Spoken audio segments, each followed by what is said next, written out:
incroyable.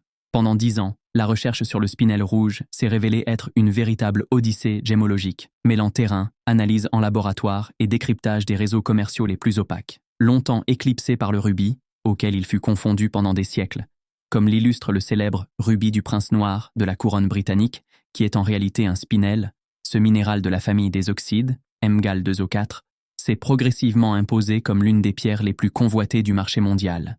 Les gisements historiques de Birmanie, Mogok, du Tadjikistan, Kuhilal, et plus récemment du Vietnam et du Tanzania ont été minutieusement étudiés, révélant des signatures géochimiques distinctes permettant de tracer l'origine géographique avec une précision croissante.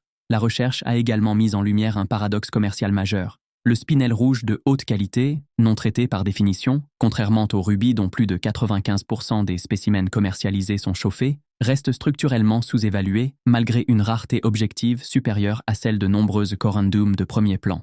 Au fil de cette décennie, entre les foires de Gemfields, les laboratoires de Gublin et GIA et les contacts noués auprès de négociants birmanes et sénégalais, s'est dessinée une certitude. Le spinel rouge n'est pas le successeur du rubis, il est son égal, et l'un des derniers grands secrets bien gardés de la gémologie contemporaine.